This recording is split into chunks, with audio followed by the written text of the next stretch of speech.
Mesdames, Messieurs, je suis ravi de vous accueillir dans cette réunion de présentation des sections linguistiques spécifiques, sections linguistiques non spécifiques et dispositifs linguistiques qui sont proposés par le lycée international Jeanne d'Arc. L'objectif de cette réunion va donc être de différencier ces différentes sections et différents dispositifs de manière à ce que vous ayez une vision claire de l'offre de formation proposée par le lycée Jeanne d'Arc. J'intégrerai cette présentation dans une contextualisation un peu plus large, en vous présentant rapidement l'établissement, ses résultats, sa structure, mais également les grands principes de la réforme du lycée et de la réforme du baccalauréat, puisque ces sections s'intègrent totalement au niveau de ces deux réformes.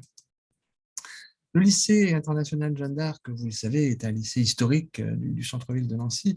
De nombreuses familles ont d'ailleurs fait scolariser leurs enfants, ou de nombreux parents y ont été eux-mêmes scolarisés. C'est un établissement qui a été créé en 1900, qui a été tout d'abord un lycée de filles, et puis qui est devenu petit à petit un lycée mixte au cours des années, un établissement qui porte en son sein des traces de l'histoire, comme vous pouvez le voir sur les différentes diapositives. C'est un établissement dans lequel il fait bon vivre et qui possède une longue tradition, nous y reviendrons, d'enseignement au niveau de son fonctionnement.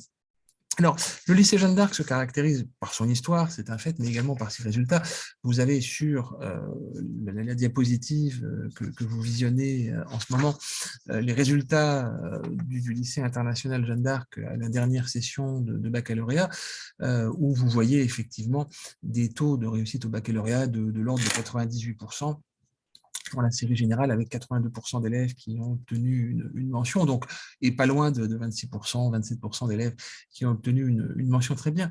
Ce qui caractérise l'établissement, c'est à la fois ses forts taux de réussite, mais également la qualité des résultats, puisque beaucoup d'élèves obtiennent une mention chaque année au moment du baccalauréat. Vous le savez, les années avec la pandémie ont été quelque peu perturbées, et on a vu dans certains établissements, avec le contrôle continu, une augmentation des taux de réussite au baccalauréat, ce qui n'a pas été le cas de manière sensible pour l'établissement, puisque nous avons 1% de différence par rapport aux années précédentes. Les taux de réussite sont des taux donc, qui correspondent à la réalité de la qualité du travail des élèves et de l'accompagnement qui leur est dispensé au sein de l'établissement. Alors souvent, on nous dit que ces résultats sont le fruit d'une sélection, et donc je vous présente tout de suite le résultat de l'orientation de la seconde vers la classe de première, et vous voyez que 98% des élèves de l'établissement vont aller vers une classe de première générale ou technologique, donc ce qui veut dire que nous n'avons pas de sélection particulière à l'issue de la classe de seconde, simplement on sait accompagner les élèves vers la réussite, ce qui est une différence par rapport à une sélection outrancière en fin de classe de seconde.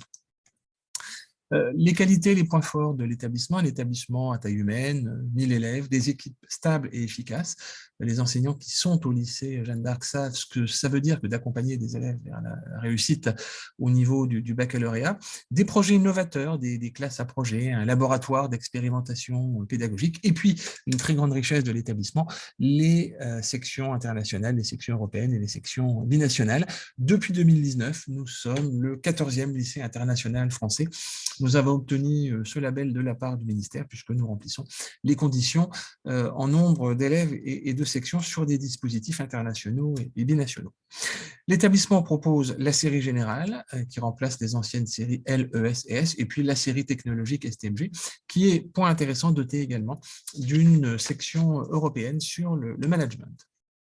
Des spécialités, les 7 spécialités des enseignements généraux, l'histoire, géographie, sciences politiques, humanité, littérature, langue, littérature allemande et anglaise, mathématiques, physique, chimie, SVT, sciences économiques et sociales, des choses très classiques pour un lycée d'enseignement général, mais qui correspondent à ce qui permet aux élèves d'aller vers des études générales. L'établissement, je vous le disais, possède également une série STMG avec 3 spécialités, gestion et finances, mercatique, ressources humaines et communication. C'est un pôle d'excellence linguistique. Jeanne d'Arc, un lycée international qui propose des langues, les 4 langues les plus couramment étudiées, l'anglais, l'allemand, l'espagnol et l'italien. Également du portugais. C'est l'un des seuls, si ce n'est le seul établissement de l'académie à proposer du portugais en LV3, du latin qui a été maintenu pendant la réforme du lycée, et puis l'option de seconde, management et gestion. Et puis, le gros point fort de l'établissement, donc les sections linguistiques spécifiques, des sections internationales britanniques, 2 sections en seconde, première et terminale, et puis des sections binationales, Abibac et Bachibac. L'établissement n'offre pas la section binationale ESABAC. Des sections linguistiques non spécifiques, les sections européennes anglais, allemand et espagnol, et puis un dispositif particulier, le dispositif Europlus, qui est réservé aux élèves venant du collège Guilmer, qui sort du dispositif immersion avec sélection transitoire, je le précise bien, et qui sera validé comme une section européenne en première et en terminale. La réforme du lycée, elle est fondée sur une structure commune, c'est-à-dire que tous les élèves vont suivre un tronc commun, ont la possibilité de suivre une option, et puis en classe de seconde, de l'accompagnement personnalisé, de l'éducation au choix à l'orientation. Ça, c'est le schéma général. La classe de seconde, donc, sur laquelle on retrouve ce tronc commun, des enseignements linguistiques spécifiques ou non spécifiques potentiellement, et puis un enseignement optionnel, comme je l'ai évoqué. En première, c'est exactement le même schéma, un tronc commun, des enseignements linguistiques spécifiques ou non spécifiques, un enseignement optionnel, et puis les 3 spécialités qui contribuent le réacteur de la réforme du lycée. En terminale, même chose, avec 2 spécialités, puisque les élèves abandonnent une spécialité en fin de classe de première. Le schéma de la classe de seconde, il est donc classique, effectivement. Des heures de français, d'histoire-géographie, de LVA, de LVB, de sciences économiques et sociales, qui sont intégrées dans le tronc commun. Possibilité de suivre une option générale de 3 heures, latin, espagnol, italien ou portugais, ou une option technologique d'1h30, et puis potentiellement une section européenne pour les élèves qui sont sur le tronc commun. En classe de première, donc, les élèves vont choisir 3 spécialités en plus du tronc commun et le tout va s'intégrer au milieu des options générales et des sections européennes que j'évoquais précédemment. Donc, en fait, un élève au lycée international Jeanne d'Arc peut être dans 2 cas. Soit c'est un élève de tronc commun qui suit donc le tronc commun, les options générales ou une option technologique et potentiellement une section européenne. Soit c'est un élève qui est sur une section linguistique spécifique, auquel cas l'élève va suivre un tronc commun modifié dont l'histoire-géographie et la LVA vont être ôtées, et à ces 2 matières qu'on a supprimées vont se substituer des disciplines spécifiques, de l'histoire-géographie dans la langue de section et de la littérature dans la langue de section, pour un volume d'environ 10 heures. On rentrera dans le détail tout à l'heure. Et puis, bien évidemment, une option générale de 3 heures qui est possible. La réforme du baccalauréat donc, avait pour objectif de simplifier une organisation trop complexe, avec des filières, avec des options, des spécialités qui étaient effectivement difficilement lisibles, devenues difficilement lisibles pour les élèves et pour les familles, et puis de permettre également d'avoir plus de fluidité dans le fonctionnement des établissements en valorisant le travail et la régularité du travail des élèves, puisque le contrôle continu va entrer pour 40% de l'évaluation. Quelques principes généraux, vous le savez, la disparition des épreuves communes de contrôle continu qui sont remplacées maintenant par la prise en compte annuelle des moyennes à hauteur de 40%, avec une prise en compte renforcée des options, mais sans bonus, c'est-à-dire que les options potentiellement peuvent également faire perdre des points, ce qui est très rare, mais faire perdre des points aux élèves. Le contrôle continu, je vous le disais, est devenu important. 40% de la note de l'obtention du baccalauréat est fondée sur le contrôle continu, avec une spécialité qui est abandonnée en fin de première par les élèves qui rentrent dans le cadre de l'évaluation au contrôle continu, et les autres spécialités seront évaluées sous la forme d'un examen terminal en classe de terminale, avec des coefficients qui seront à 16%. Donc là, vous avez le tableau récapitulatif avec l'ensemble des coefficients que je ne vais pas détailler. Vous retrouverez tous ces documents en allant sur le site internet de l'établissement. Vous trouvez les différentes brochures et plaquettes qui présentent le baccalauréat, la réforme, le protocole d'évaluation. Je vous les présenterai à la fin de mon intervention, et vous retrouverez l'ensemble des coefficients et des informations. Le principe général, c'est 3 spécialités en classe de première avec un volume d'environ 12 heures, il peut y avoir des dédoublements, ou 2 spécialités en classe de terminale avec un volume de 12 heures environ également, sous la forme de 2 fois 6 heures.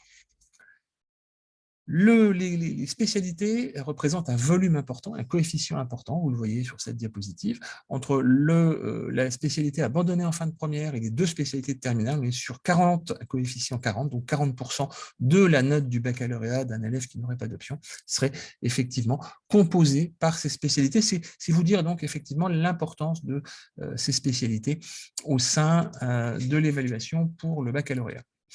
Des épreuves finales, le français au mois de juin pour l'écrit et l'oral en classe de première, et puis en terminale, la spécialité, les deux spécialités au mois de mars, et la philosophie et l'épreuve orale terminale qu'on appelle le grand oral au mois de juin pour les épreuves terminales.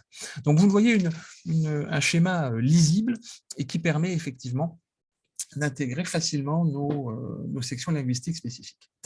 Alors un élève qui sort de troisième a deux choix, soit d'aller en seconde générale technologique sans section linguistique, soit de rentrer en section générale, en seconde générale et technologique avec section linguistique. C'est ce dont je vais vous parler aujourd'hui, puisque c'est l'objet de cette réunion.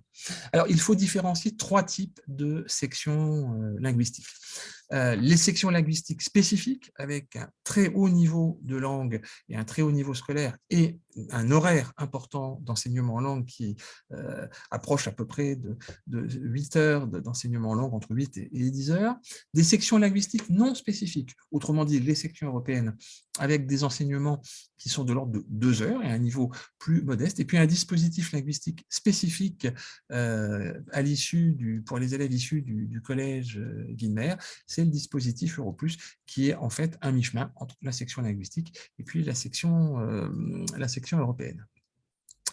Précision, ces dispositifs ne sont pas cumulables. On ne peut pas faire section linguistique spécifique et dispositif linguistique, section linguistique non spécifique et section linguistique spécifique. On ne peut pas faire ABI et Euro. On ne peut pas faire EuroPlus et Euro-anglais, par exemple. Tous ces dispositifs sont sélectifs, c'est-à-dire que le dossier de l'élève est examiné par un jury. Le jury prononce une admission en fonction des résultats de l'élève, en fonction de son dossier. Donc, ce sont bien une entrée et une affectation qui sont liées à des recrutements sélectifs sur épreuve et ou sur dossier pour l'ensemble de ces trois types de dispositifs. Il convient de faire un dossier par demande. Il n'y a pas de report des dossiers non retenus vers une autre section ou un autre dispositif. Si votre enfant souhaite faire une section internationale britannique qu'il n'est pas retenue, il faudra faire, s'il souhaite faire une section européenne anglais, un dossier de demande. Et s'il vient du collège Guilmer, il faudra faire également un dossier de demande d'admission en EuroPlus. Un dossier par demande et par section. Les recrutements sont différenciés. Les recrutements des épreuves, des sections linguistiques spécifiques se font sur épreuve, c'est-à-dire qu'il y a ou un oral et un écrit ou un oral tout court, un oral pour les sections binationales ABI-Bac et Bachi-Bac, un oral plus un écrit pour la section internationale britannique. Ce sont des modalités de recrutement qui sont fixées par des textes officiels nationaux. Ces sections sont dérogatoires pour les secteurs de recrutement de l'établissement, pour les secteurs d'affectation. Vous pourrez trouver ces secteurs dans la plaquette que je vous présenterai, on y reviendra un peu plus tard, mais dans la plaquette que je vous présenterai à la fin de mon intervention, environ 26 places par section en ABI-Bac et en Bachi-Bac, et 2 fois 24 places puisqu'on a une convention avec Cambridge, les sections sont limitées à 24 pour la section internationale britannique. Les sections européennes, allemand, anglais ou espagnol, c'est un recrutement qui est fait sur dossier. Ce sont des sections qui ne sont pas dérogatoires au secteur du lycée Jeanne d'Arc, c'est-à-dire que l'élève doit déjà, dans un premier temps, être affecté au lycée Jeanne d'Arc, et ensuite, son admission définitive en section européenne sera prononcée. Pour autant, les épreuves de sélection ont lieu en amont, de manière à faciliter le travail de l'établissement au mois de juin. À peu près 27 places par section. Et puis, le dispositif EuroPlus pour les élèves issus du collège Guilmer et qui viennent du dispositif immersion en anglais, avec également un dispositif de sélection sur dossier et un jury qui se prononce et qui admet les élèves. Et ce dispositif a toujours été sélectif dès l'origine, puisque c'est moi qui ai présidé à sa création avec monsieur le recteur et avec les services de la DERIC et de l'inspection académique. C'est un dispositif qui a été conçu comme dispositif sélectif à son origine.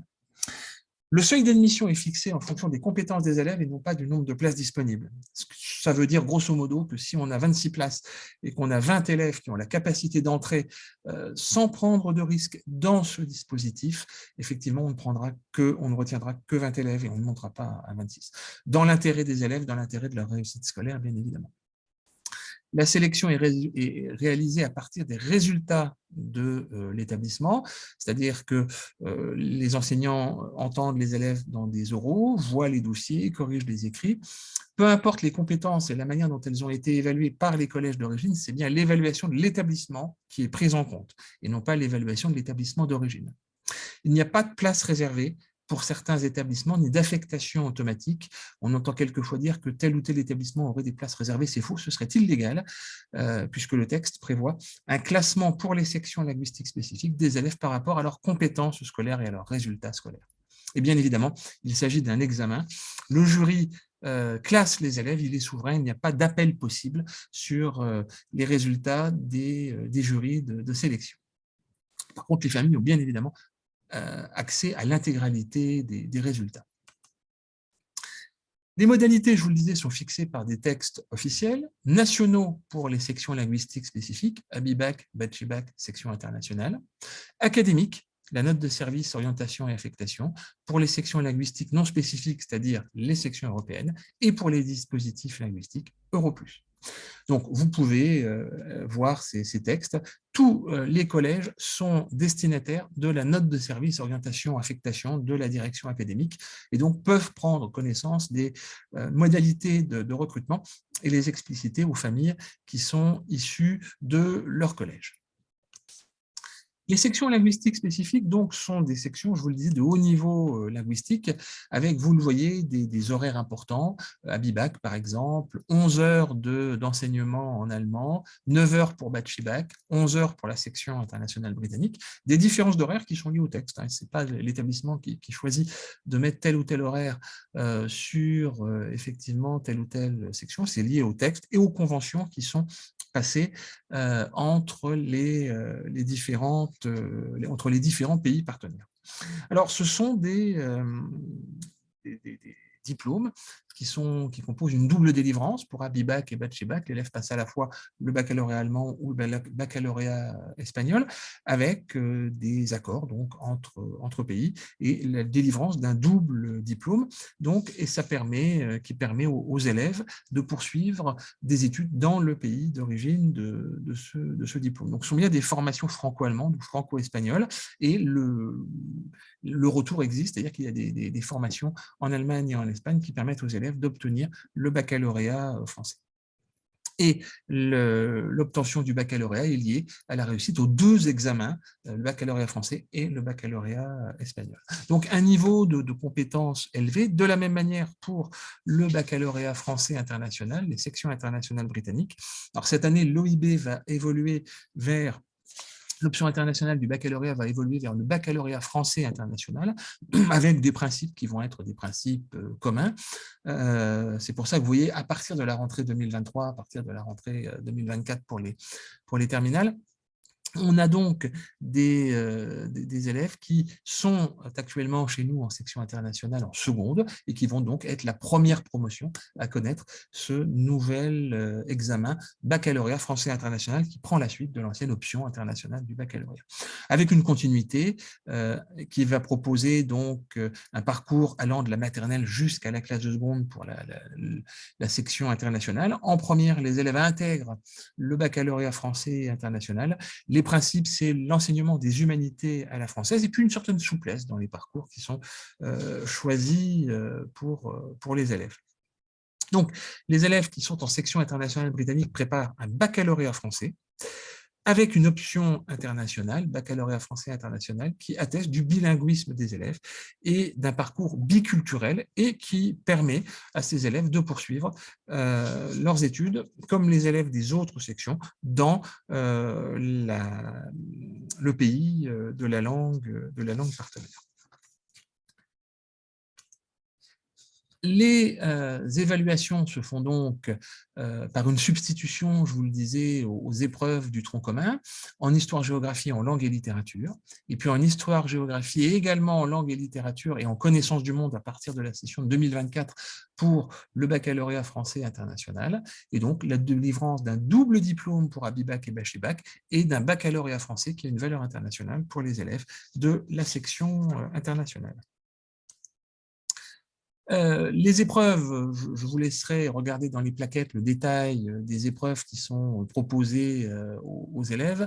Vous le voyez, des épreuves avec des coefficients qui vont être des coefficients importants, ce qui effectivement permet de valoriser le travail des élèves dans ces différentes sections, mais également de leur permettre d'avoir un baccalauréat qui est vraiment coloré sur des compétences internationales. Vous avez sur la diapositive que vous avez sous les yeux le baccalauréat sans section internationale et sans option avec un coefficient de 100. Et puis vous avez à côté Abibac, Bachelay-Bac et baccalauréat français international avec des coefficients à 118 sans option ou 148 sans option. Donc c'est pour vous montrer l'importance, le poids de ces enseignements linguistiques dans l'obtention du baccalauréat, puisqu'avec des coefficients 148, les coefficients supplémentaires étant les coefficients des épreuves spécifiques de ces sections, effectivement, ça donne un certain poids à la coloration internationale et c'est ce qui permet aux élèves d'aller dans d'excellentes conditions dans des pays étrangers pour suivre leurs études, puisqu'effectivement, on les forme à très haut niveau. Donc, je vous laisserai regarder ce détail dans les brochures qui sont à votre disposition. Le principe à retenir, c'est que tout élève qui suit une formation en section linguistique spécifique, suit une formation de haut niveau en langue, sélective, avec un nombre d'heures important en enseignement en langue étrangère, que ce soit en histoire géo ou en littérature et connaissance du monde pour la section internationale, avec une substitution de ces disciplines aux épreuves du tronc commun qui permettent aux élèves donc de valider un double diplôme ou un diplôme spécifique international. Les sections linguistiques non spécifiques, ce qu'on appelle généralement les sections européennes, sont une autre manière d'approcher l'enseignement en discipline non linguistique avec quelque chose d'un peu plus léger. C'est l'histoire-géographie qui est retenue au sein du lycée Jeanne d'Arc comme discipline, avec une épreuve spécifique qui est organisée pour ces élèves au sein de leur baccalauréat, donc soit en allemand, soit en anglais, soit en espagnol, et les élèves passent donc un baccalauréat français avec la mention section européenne. Donc le niveau est moins élevé, on demande aux élèves d'obtenir 12 sur 20 à l'épreuve de la langue de section, donc l'anglais, l'allemand ou l'espagnol, et puis 10 sur 20 à la moyenne, à l'évaluation spécifique qui est organisée au sein de l'établissement en contrôle continu pour la discipline non linguistique, c'est-à-dire l'histoire-géographie pour notre établissement. Le dispositif EuroPlus est une particularité du lycée Jeanne d'Arc. Il existe uniquement en classe de seconde. Les élèves suivent un renforcement d'1 heure en histoire-géographie et d'1 heure en mathématiques en langue anglaise. Et en première, intègre la section européenne avec la possibilité, bien évidemment, pour ceux qui souhaitent poursuivre l'anglais, de choisir la LLCE anglais. Histoire, géographie, mathématiques, pas d'évaluation au baccalauréat, puisque cet enseignement s'arrête en classe de seconde et se substitue aux sections européennes en classe de première. Ce qu'on peut dire pour faire une synthèse des propos que je viens de tenir, ce sont tous les trois des dispositifs qui sont des dispositifs sélectifs. Sélectifs à différents niveaux, avec un taux de pression différent. Au niveau des sections internationales britanniques, le taux de pression est élevé. Au niveau des sections Abibac ou Bachelay-Bac, il est également élevé, un peu moins qu'en section internationale britannique. Les sections européennes sont plus abordables et le dispositif EuroPlus, lui, est limité aux élèves qui viennent de Guilmer et qui rempliront les critères de sélection au moment de leur entrée au sein de l'établissement. Et bien évidemment, pour les élèves du dispositif linguistique EuroPlus, l'affectation à Jeanne d'Arc sera dérogatoire si l'élève est retenu dans le dispositif linguistique EuroPlus, sinon c'est un élève qui retourne sur le tronc commun. Les dérogations sont les suivantes. Pour les sections linguistiques spécifiques, Abibac, Bachelay-Bac et section internationale britannique, la section internationale britannique, elle, est dérogatoire sur l'ensemble de l'académie et sur la France entière, puisqu'elle a la vocation à accueillir des élèves dont les parents suivraient une carrière internationale et auraient des besoins d'enseignement en France.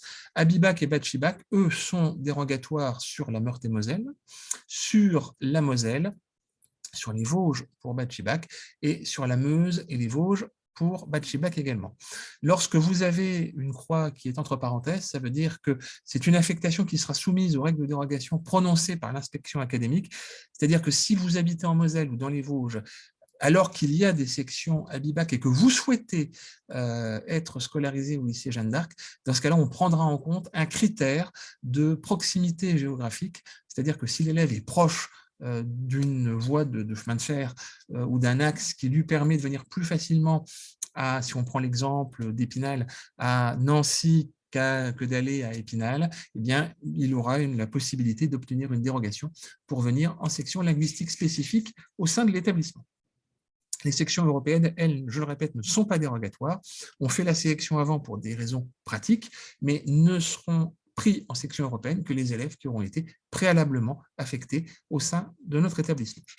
Vous avez sur le site internet des documents à votre disposition, la plaquette générale de présentation du baccalauréat, 2 plaquettes nouvelles sur la présentation des dispositifs linguistiques de l'établissement, une présentation générale détaillée et une présentation de synthèse qui reprend l'essentiel de ce que je viens de vous présenter ce soir.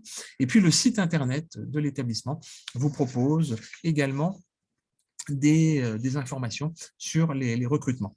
Toutes les informations avec le planning, les dates de planning figureront sur le site internet de l'établissement. Elles sont dans la circulaire académique qui est envoyée à l'ensemble des établissements d'origine, publics ou privés, à l'ensemble des collèges. Donc, c'est au collège d'informer les familles et de donner les dates, mais les dossiers sont téléchargeables sur notre site et le planning est également à votre disposition sur notre site. Le retour des dossiers se fait généralement pour la fin mars pour les sections linguistiques spécifiques avec des oraux ou des écrits vers la mi-mai et des résultats qui sont prononcés vers début juin. Pour les sections européennes, fin mai, dépôt des demandes et des dossiers, et fin juin, à l'issue de l'affectation, prononcer des résultats. Même chose pour les sections, pour la section Europlus. Tous les élèves doivent se présenter aux convocations qui leur sont faites lorsqu'il y a une épreuve de sélection. On ne reconvoque pas les élèves sauf cas médicaux, donc c'est aux élèves et à leurs familles de prendre leurs dispositions. Les collèges, je vous le disais, diffusent l'information. Ce sont également eux qui nous adressent les dossiers, puisqu'il y a des avis d'enseignants à faire figurer sur ces dossiers. Et, in fine, les évaluations sont communiquées aux familles, mais je vous le répète, c'est un classement. Et ce classement est réalisé par le jury. Et derrière, il n'y a pas d'appel possible sur les résultats qui seront prononcés. Si il n'y a pas de questions diverses, puisque nous sommes en visioconférence, néanmoins, vous pouvez poser vos questions directement à mon secrétariat ou appeler l'établissement. On se fera un plaisir de répondre à vos questions et de vous renseigner. Si vous avez besoin d'informations complémentaires après avoir consulté nos brochures, vous n'hésitez surtout pas. Moi-même ou mes équipes sommes à votre disposition pour vous renseigner et vous permettre d'aborder ces sélections dans les meilleures conditions possibles. Je souhaite à vos enfants, s'ils sont intéressés par nos enseignements linguistiques, ce que je souhaite fortement, je leur souhaite une excellente réussite dans les épreuves de recrutement. Je souhaite les retrouver l'année prochaine parmi les élèves que j'aurai le plaisir d'accueillir à la rentrée de septembre 2022.